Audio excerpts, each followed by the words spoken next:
Welcome to Cheating Family Tales. Please like this video and subscribe. I had just gotten out of the shower when my mobile phone rang. Cursing, I wrapped a towel around myself and hurried into the bedroom to grab it from the dresser. Darlene had already gone to do her Christmas shopping, and we were supposed to meet in the counselor's office later.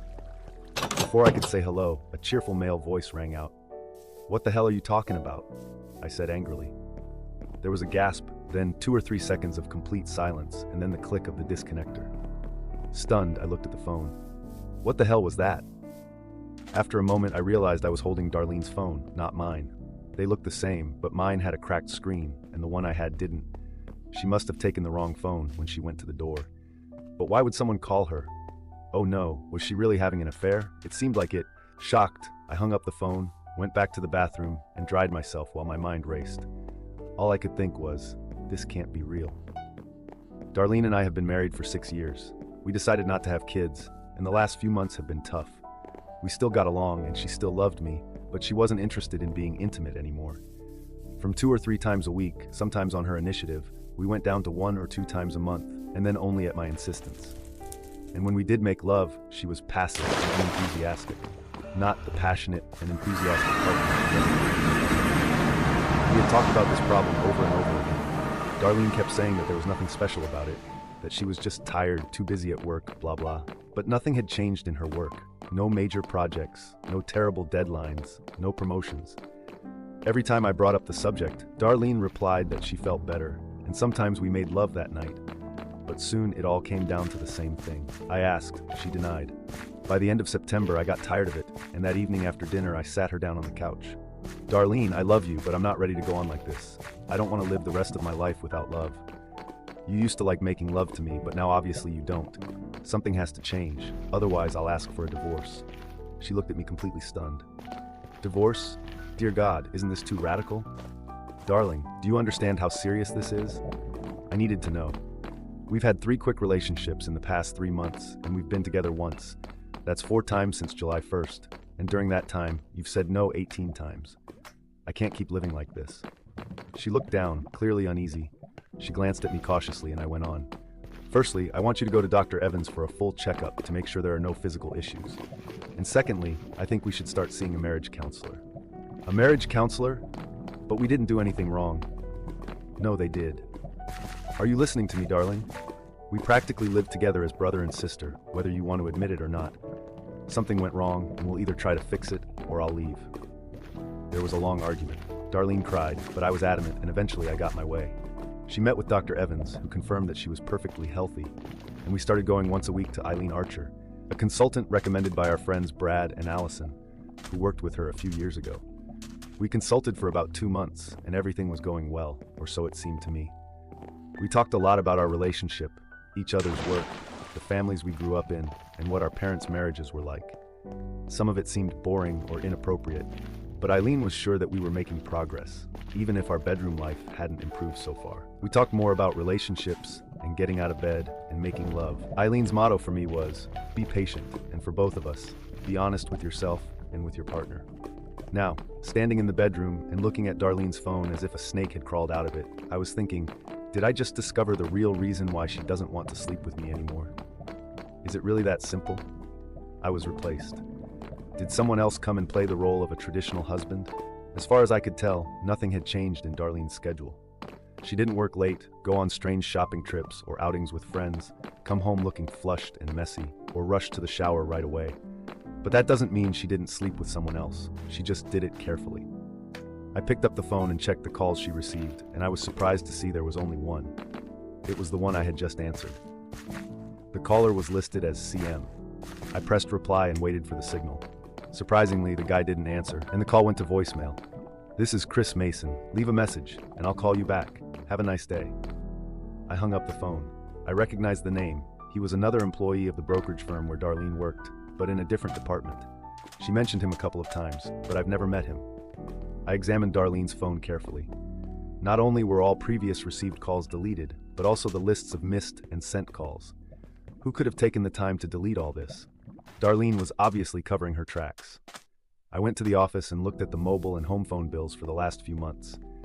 Darlene was paying the bills, so I had no reason to look for them. I found all the bills for the home phone in the desk, but the search did not reveal a single call from Chris Mason, at least from his mobile. But there were no records of mobile phone calls in the last 8 months. I looked at the checkbook. All the mobile phone bills had been paid, so Darlene must have hidden or thrown away the receipts, no doubt because they listed calls to Chris Mason. I arrived at Eileen's office about 20 minutes early. Darlene's car wasn't in the parking lot yet, so I sat down and thought for a while. If I'm right, if Darlene cheated on me with Chris Mason or someone else, our marriage is over. She may love me, but it's not worth a damn if she spreads her legs for someone else. I suppose she loved me. Otherwise, why would she want to stay together? Why would I see a counselor unless she's lying to both the counselor and me? But if she thought she could deceive me, well, she's going to find out she was wrong. At first, I thought I'd meet Darlene at Eileen's office today, tell her about the call from Chris, and demand an explanation. But then I realized that's not enough. I needed evidence, and then I wanted to effectively end our marriage by exposing Darlene's lies. I was angry and hurt, and she had to face the consequences of her actions. Plus, I had a better plan for our final confrontation than Eileen's office. So we went there, and after a while, Darlene showed up, kissed me, and we started the session. Eileen began talking about the usual stuff, how we handle arguments in our relationship, our different styles based on our experiences, and how our parents argued, and so on. I played along, looked thoughtful and serious, tried to give believable answers, and managed not to clench my teeth too much. That damn bastard! I wanted to grab her by the throat and strangle her in front of Eileen. Towards the end of the session, Eileen gave me a chance to get a good reason to tease her, even if only slightly. She said something like, "I know it's hard for both of you, but we are starting to learn about your marriage, what each of you expects from it, and your honesty creates an atmosphere in which we can move from common topics to a productive discussion of your problems." I stepped in to say, "Thank you for saying that, Eileen. It was difficult for me at times, but I tried to be completely honest and open. It seems like this is the only way to achieve something. Darling, would you say the same is true for you?" I watched as she blushed slightly and avoided my gaze. Instead, she looked at Eileen, nodded, and said, "That's right, Alan. I feel the same way." I wondered if Eileen had noticed Darlene's obvious discomfort. She didn't comment on it in any way, but it seemed to me that she stared at Darlene for a minute or two. After the session, we went across the street to a diner to have a quick lunch. When she went to the ladies' room, I quickly took out her mobile phone from her purse and put it in my pocket. Then I went outside to buy a newspaper from a vending machine. And while I was there, I turned off Darlene's phone, wrapped it in newspaper, and put it at the bottom of the trash can. I figured Chris Mason would be desperate to get in touch with Darlene and tell her what had happened, so I wanted to make sure he didn't have a chance to get to her. At lunch, Darlene and I talked about nothing, mostly about her shopping and what gifts we would need the next day when we went to her parents' for Christmas dinner. We made a list of necessities and then went to a row of crowded shops to buy the last few things. I was amazed at my ability to keep my mouth shut, to pretend to be nice when all I wanted to do was hit her. But either I was a better actor than I thought, or Darlene was too distracted to notice something was wrong. At home during dinner, the wired phone rang 3 times, and each time I jumped up to answer it. The first 2 times, there was just silence. For the 3rd time, about 20 minutes later, a female voice that I had never heard before asked, "Can I talk to Darlene, please?" I wondered if Chris, in desperation, had asked a friend to give Darlene a message from him. I said, "May I ask who's calling?" The voice answered, "Iris from work." Smiling to myself, I said, "What's the matter?" She was at a loss. There was a moment's silence, and then she said, "Well, there's an account that we're both working on, and I have a few questions about it." "On Christmas Eve?" I said. "I'm afraid she can't come to the phone right now, but I'll leave you a message. Have a nice evening." I hung up the phone with a smile. Darlene looked at me blankly when I returned, and I said, "Some woman is conducting a survey. Imagine, she calls on Christmas Eve." It was obvious that Darlene was a little worried. She waited for a few minutes, then casually went into another room, no doubt to check her cell phone. She came back with her purse and looked worried. "Darling, do you know where my mobile phone might be? I remember taking it from the dresser this morning when I left." "Oh, darling, I don't know where it could be. Did you check your wallet? Did you look outside the car? Maybe you left it somewhere at the mall." She searched the car but didn't find it, and I just sat there and smiled. Eventually she gave up, and I promised to get her a new one for the new year, but secretly I doubted I would. I was sure her next move would be to try calling Chris if she could get rid of me for even a few minutes. Throughout the evening, I noticed Darlene watching me from the corner of her eye several times. I wondered if she was hoping for a chance to get to the phone. Finally, she said, "Honey, I'm a little tired. I'm going upstairs to watch TV, okay? Of course, Darlene, I replied. Sounds great. I'll just put the dishes in the sink and we'll go together. She smiled at me, but I could see that she was upset. An hour later, she asked me to check if there were any bins on the side of the road. When I reminded her that tomorrow was Christmas and there would be no garbage collection, she turned away with obvious disappointment. When we went to bed, she didn't have time to call anyone. On Christmas morning, I got up early, had breakfast while Darlene was sleeping, and made some preparations. Then I went into the bedroom and gently woke her up. Good morning, dear. Merry Christmas. I gave her a fake smile. There's coffee in the kitchen. I'm off. I'll see you at your parents' later. She sat up awkwardly. It's only 8:30, Alan. Where are you going? I smiled again. I need to pick up a present for you at the last minute, dear, but don't worry. I'll see you there at 2. She protested. Aren't all the shops closed today? Can't I come home and pick you up later? But I was already on my way to the door to kiss her. At 8:45 a.m., I knocked on Chris Mason's door, finding his address in Darlene's office book. I expected him to be in town today, as he mentioned that he was looking forward to meeting Darlene the next day. When he opened the door, he was wearing a bathrobe and looked sleepy. A tall, good-looking guy, about 25 or so. Yes? What the? He fell silent and retreated to his living room. I went in and quickly closed the door behind me. I aimed the Hammerly 208°C air pistol straight at his chest. It wasn't very dangerous. I only used it for practicing at close range, but he didn't know that. He looked really frightened. Let me introduce myself, Chris. I'm Alan, Darlene's husband and your current partner. His eyes got wide and he took another step back. Hey, calm down, okay? I don't know what you think I am. Anyway, Chris, you called yesterday and asked me to spend the night with you. Do you really think that I don't see what's going on? That's what's going to happen. We'll sit here in your living room and have a nice chat. If I don't get the answers I need, I'll shoot you in the balls once or twice and leave you bleeding. If you decide to be more honest after a while, we will visit people I know and talk to them, and then I will leave you to live your life. Do you understand? He looked at me warily and nodded his head slightly. All I have to do is talk to you? I nodded. Yes, and I'll leave you alone. It sucks to be shot, doesn't it, Chris? Chris and I talked for a while, and he told me everything I wanted to know. Then I watched as he took his clothes and went to the bathroom to take a shower and get dressed. After that, he made us sandwiches in his kitchen, and we ate with me holding him at gunpoint the whole time. We didn't talk much, and that was good for me. At 10:45, we went outside and got into my car. I gave Chris the address and told him to drive the car and get in the back with a gun in his hand. When we arrived at Darlene's parents' house, I told Chris to park 4 doors away so they wouldn't see my car. I noticed that Darlene's car was already there, as was her sister Barbara in her husband's car, but I wanted to make an impressive entrance. So we sat and waited until 12:30, until I dropped Chris out of the car and walked him to their entrance. No more games now, do you understand, Chris? I asked. Do you remember the deal? We come in, I make some introductory remarks, you tell your story, and I leave. You'll keep your testicles, I'll have a gun in my pocket, but it'll fly out in less than a second if you try to do something. He looked somewhere between awkward and terrified. Don't worry, man, I'll play like you said. When we rang the doorbell, Darlene's mom, Sarah, answered it. Her friendly smile turned to confusion when she saw Chris. Hi, Alan, who is it? Hi, Sarah, Merry Christmas. I greeted, giving her a kiss on the cheek as we walked into the foyer. This is Chris. He's just stopping by for a few minutes. Ignoring her confusion, I took Chris by the hand and led him straight into the dining room, where the family was getting ready to eat. It seemed they were going to start without me. Merry Christmas, everyone, I exclaimed with a cheerful smile, glancing at their surprised faces. Darlene's father, Tom, her sister Barbara, her husband Mark, and their 2 boys, Teddy and Ben, were all there.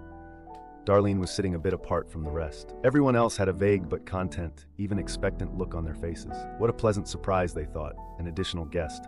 But Darlene looked as pale as a ghost. Her mouth opened a few inches, and I thought she was going to faint. That's it. It's Chris. He's a colleague of Darlene's and wants to tell us a little story. Come on, Chris. Darlene got to her feet. No, Alan, it's not, I quickly interrupted her. It's okay, darling. I think everyone should hear this.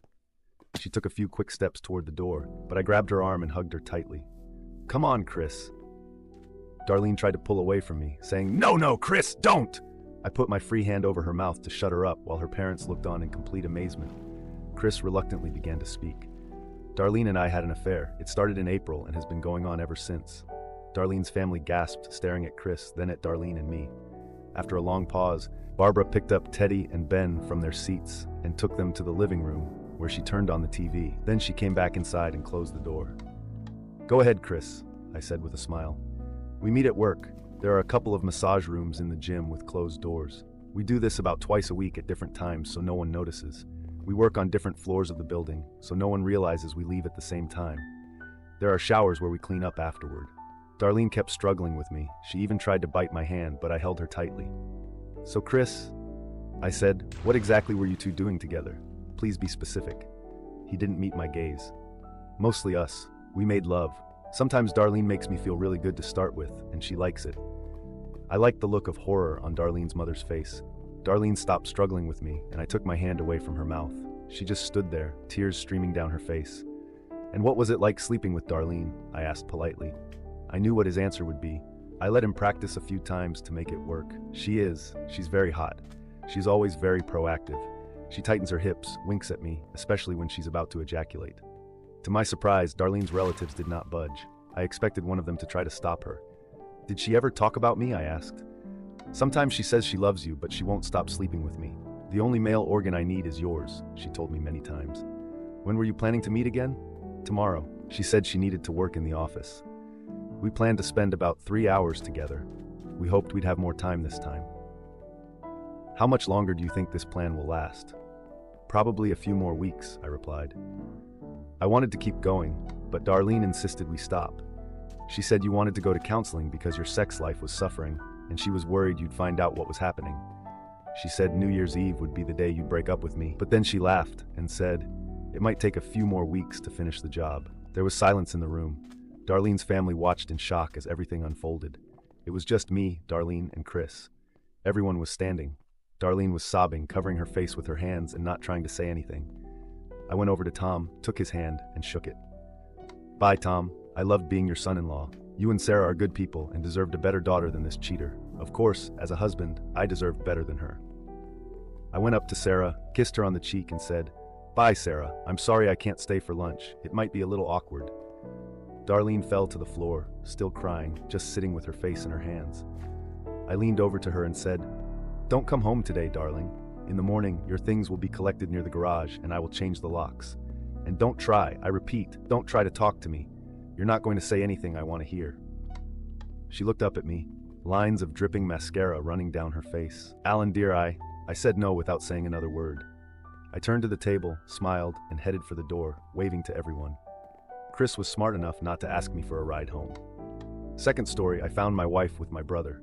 This all happened 7 hours ago. I haven't slept since. Here's a long story short. I'm military and live on a military installation. My wife and I have been married just over 2 years, and we just had a son who is 3 months old. My wife has this terrible drinking problem. If she drinks liquor of any kind, she's like a demon, like something is mentally wrong with her when she drinks. She's had this problem ever since we got together, but over time it has just gotten so much worse. She will break TVs, punch me, kick me, slap me, force sex, and then beat me again until she passes out on the floor and pisses herself. One time she went to the neighbor's house around 2 a.m. and woke them up to try and make friends. They called the police on her. Just an example of the nightmare she becomes while drinking. I refused to buy her liquor, but occasionally, if she could find a way to get liquor, she would, and there's no way to stop her from drinking. After I finished my first job contract, we moved to a new place. I asked my brother to come live with us and pay rent so he could grow up and leave our mother's house. I thought it would help him learn to be responsible. He's not really successful, but he got a job and paid rent on time. I only asked him to pay half of what it costs him to live here, so he could save money to move out and start his own life. He's been living with us for a year now. Fast forward to 2 weeks ago, he got fired. He also drinks a lot and says he needs to drink to sleep because he has trouble sleeping. Usually, the three of us got along well. We played board games, went disc golfing, and cooked for each other. But lately, she's been spending time with him in his room. I talked to both of them about the issues. I have threatened divorce if she kept drinking, and things were fine again. After one shitty night last night, she had a bottle of cheap wine, which is usually fine. We had sex, and then she took a bath at around 1 a.m. I fell asleep while she was in there, only to wake up to my son screaming 2 hours later. I took care of him and put him to sleep. She's nowhere to be found. I walked into my brother's room, and boom, there she is in his arms and on his chest. I can't feel, I can't think, I can't breathe. I don't know what to do. I kicked my brother out without letting him grab anything. I told him to run, and he did. She won't stop crying, my son won't stop crying, and I'm in a world of pain.